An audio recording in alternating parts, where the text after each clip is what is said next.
নমস্কার সবাইকে। আজকের এই ভিডিওতে আমি আপনাদের সঙ্গে ভিক্টোরি উইথ অ্যাশ প্ল্যাটফর্মের একটি অত্যন্ত গুরুত্বপূর্ণ আপডেট শেয়ার করতে যাচ্ছি, যা আমাদের পরবর্তী গ্রোথ ফেজের সঙ্গে সরাসরি যুক্ত।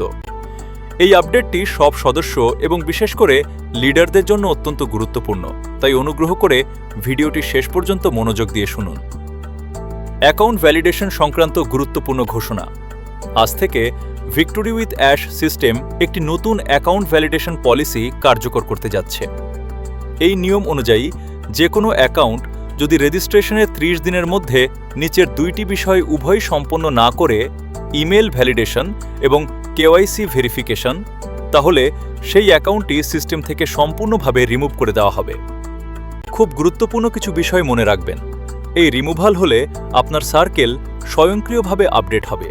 যেসব অ্যাকাউন্ট একবার রিমুভ হয়ে যাবে তারা ভবিষ্যতে আর পুনরায় রেজিস্ট্রেশন করতে পারবে না। এই সিদ্ধান্তটি নেওয়া হয়েছে প্ল্যাটফর্মের মান, নিরাপত্তা এবং দীর্ঘমেয়াদী স্কেলিং নিশ্চিত করার জন্য। Leadership action required. লিডারদের জন্য বার্তা। এটি শুধুমাত্র একটি টেকনিক্যাল আপডেট নয়, এটি নেতৃত্বের একটি গুরুত্বপূর্ণ মুহূর্ত।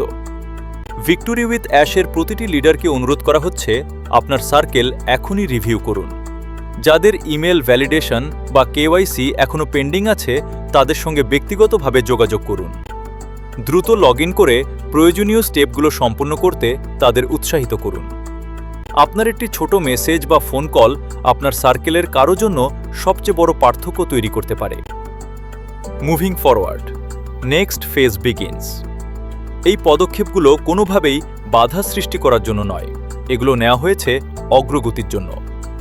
আমরা এখন আমাদের ভিত্তি আরও শক্ত করছি, অপ্রয়োজনীয় বটলনেক্স পরিষ্কার করছি এবং পরবর্তী এক্সপ্যানশন ও অপরচুনিটির জন্য প্রস্তুতি নিচ্ছি। যেসব লিডার এখন দায়িত্ব নেবেন, স্পষ্টভাবে কমিউনিকেট করবেন এবং তাদের সার্কেলকে সাপোর্ট করবেন, তারাই পরবর্তী ধাপে সবচেয়ে ভালোভাবে পজিশনড থাকবেন। শেষ কথা, ভিক্টোরি উইথ অ্যাশ ধীরে ধীরে নয়, দায়িত্বশীল ও সুসংগঠিতভাবে এগিয়ে চলেছে। আমরা সামনে এগোচ্ছি এবং নতুন অধ্যায় খুব শিগগিরই শুরু হতে চলেছে। আপনাদের নেতৃত্ব, দায়িত্ববোধ এবং মানের প্রতি প্রতিশ্রুতির জন্য ধন্যবাদ। ধন্যবাদ সবাইকে।